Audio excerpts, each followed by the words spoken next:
Un gusto saludarlo, Selfie. Mucho gusto, compañero Santiago Sarillón. ¿Cómo va el asunto del trabajo del aniversario del Frente Obrero? Pues se están haciendo los preparativos, ¿verdad? Para este 30 de abril.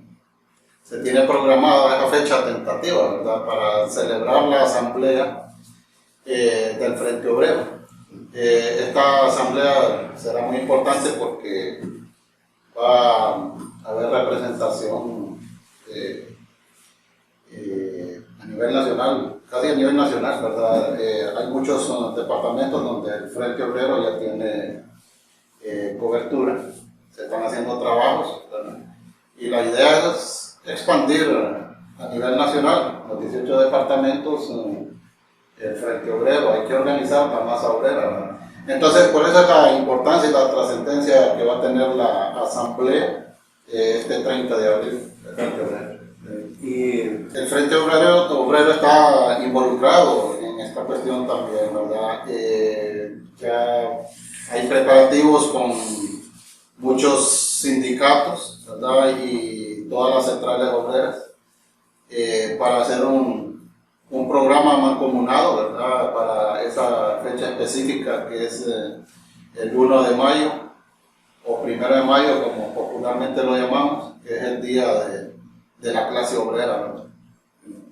Bien, el día de hoy la Escuela de Formación Política Joaquín Portillo Valle,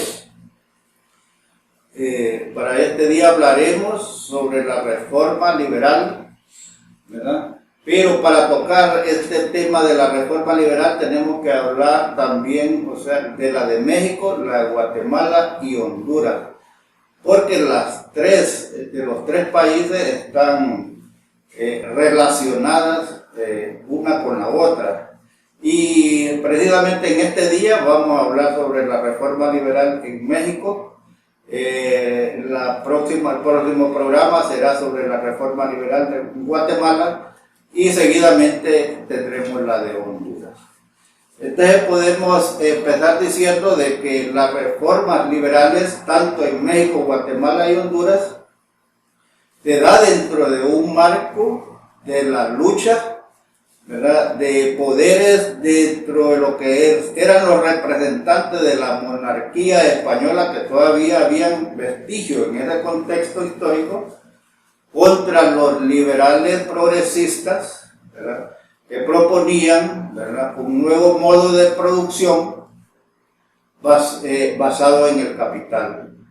Y podemos decir entonces que en el periodo de 1833-1834, en México se elige a Antonio López Santa Anna como presidente, ¿verdad?, y como vicepresidente se elige a Valentín Gómez Farias, un liberal, ¿verdad?, moderado, ¿verdad?, y Antonio López Santa Anna era un conservador, ¿verdad? Sí. Entonces, Antonio López Santa Anna tuvo que irse para el puerto de Veracruz a atender los negocios que él tenía y quedó en el poder Valentín Gómez Farias. Y entonces promulgó, ¿verdad?, algunas leyes, ¿verdad?, sobre contra el clero de la iglesia. Y entre una de las leyes que él decretó fue la libertad de culto, eliminación del diezmo y la subordinación de la iglesia al Estado. ¿Verdad? Esto no le gustó, estas leyes no le gustó a los conservadores, ¿verdad? Y entonces le pidieron a Antonio López Santa Anna que regresara a tomar la posesión de su cargo, ¿verdad? Y de esa manera lo hizo. Cuando él regresa, lo primero que hace es destituir a Valentín Gómez Farias como vicepresidente, lo destituye y también elimina las leyes, o sea, que él había dictado, ¿verdad? Y esto, o sea, Antonio López Santa Anna se convirtió, ¿verdad?, en un dictador, gobernó México desde 1833 hasta 1854.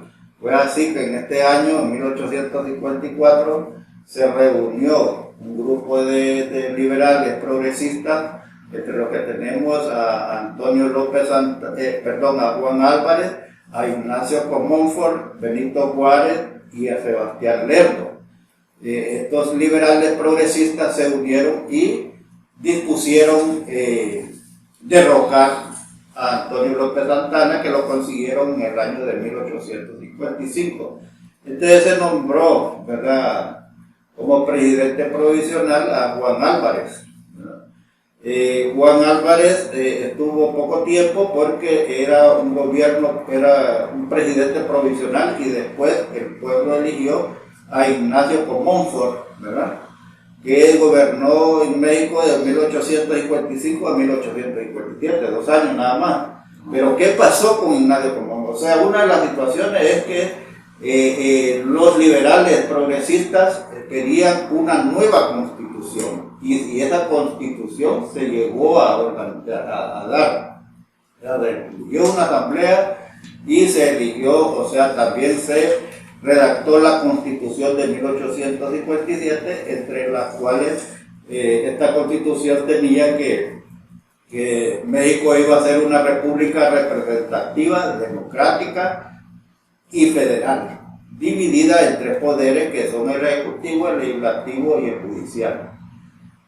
También esta Constitución de 1857 tenía garantías individuales como la libertad de creencia, ¿verdad?, igualdad para los hombres, prohibición de títulos de la nobleza, abolición de la esclavitud y la separación de la iglesia del Estado. Entonces, esta Constitución de 1857, el clero, ¿verdad?, de la iglesia no le gustó para nada, ni aún así al Vaticano, ¿verdad? Entonces, empezaron a hacer su trabajo los conservadores y convencieron, ¿verdad?, convencieron al presidente de ese momento, que era Ignacio Comonfort, o sea, y lo convencieron para que no aprobara la Constitución de 1857, y entonces él traicionó a los liberales, ¿verdad?, progresistas. Podemos notar que la línea conservadora siempre casi se ha mantenido con una estrecha relación con lo que es la iglesia, ¿verdad? Son los que tratan de mantener el statu quo, y eso desde tiempos de la colonia hasta el día de hoy, ¿verdad? Correcto. Siempre hay esos choques. Así es, sí. Entonces, ¿qué es lo que sucede cuando Ignacio Comonfort, o sea, traiciona a los liberales? Entonces, él tiene que renunciar, porque lo hacen renunciar, y al renunciar, según la Constitución de 1857, toma el poder Benito Juárez, ¿verdad? Pero los conservadores nombraron a otro como presidente, pero entonces es en el momento en que se da la guerra, se le llama en México la guerra de la reforma, ¿verdad? Y Benito Juárez entra a la palestra. Aquí vamos a hablar un poquito de Benito Juárez, porque es importante dentro de la reforma liberal de México. Benito Juárez era un hombre pequeño de estatura, de 1.38, ¿verdad? Sí. Era de un pueblo de Gualatao, ¿verdad?, y era de una etnia zapoteca. Dato importante de Benito Juárez es que él empezó a hablar el español a los 12 años. A los 12 años. Porque en el pueblo de él, que era de Zapoteca, era prohibido hablar el español. No tenían que hablar el idioma de ellos, ¿verdad? Y entonces, cuando muere su padre, él queda huérfano, y a los 12 años él se va para Oaxaca, y ahí es donde él aprende a hablar el español. Esa es una de las cosas. Y Benito Juárez, bueno, logró graduarse de abogado, y cuando él se gradúa de abogado empieza a trabajar a defender a los indígenas, y eso le ayudó a él para llegar a ser regidor, ¿verdad?, de su municipio. Después llegó a ser gobernador, de gobernador después se hizo diputado, ¿verdad?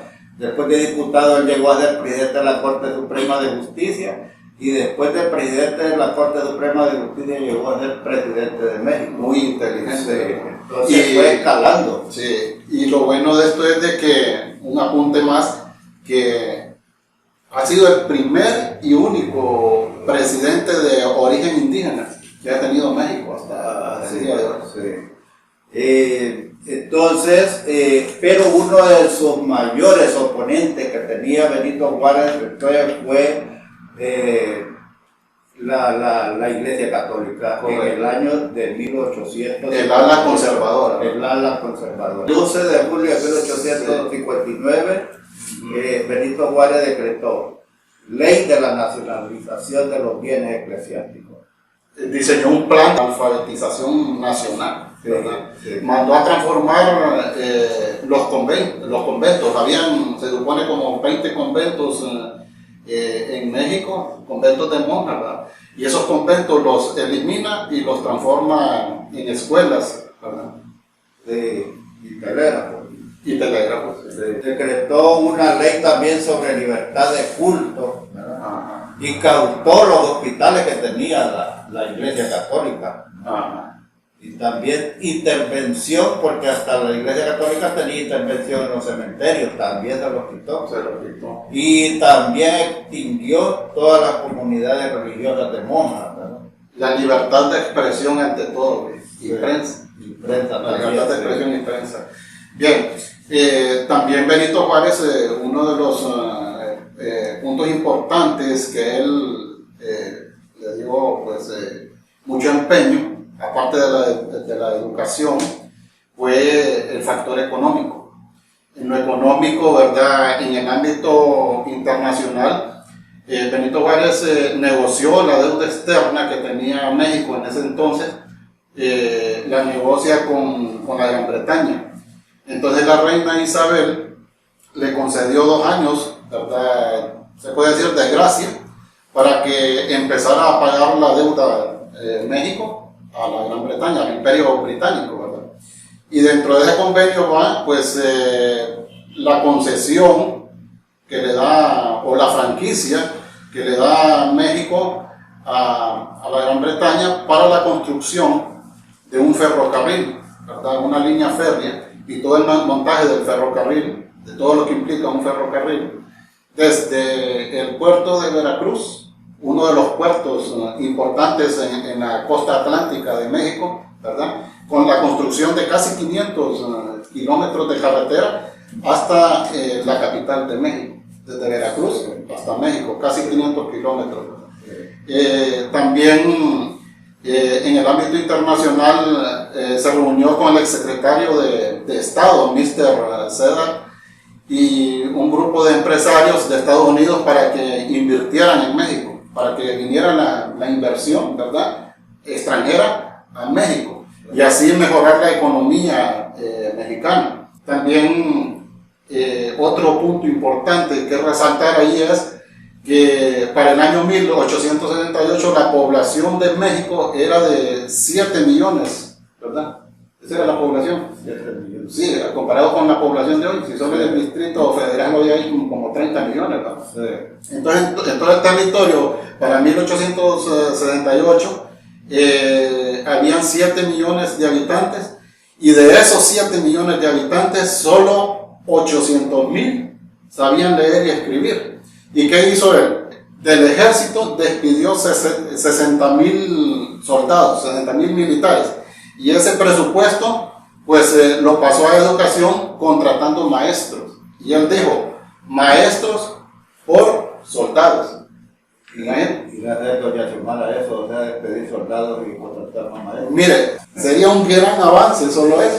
Si aquí en Centroamérica, si usted se acuerda, el único país donde cortó de tajo las Fuerzas Armadas, el ejército, fue Costa Rica, sí, con el presidente Figueres, ¿verdad? En los años 40, ahí por 1945, algo así, eliminó de tajo el ejército, y ese presupuesto lo invirtió en salud y educación, y miren cómo tenemos a Costa Rica hoy, un ejemplo en Centroamérica. Así es. Bien, compañeros y compañeras, o sea, llegamos, o sea, al fin, ¿verdad?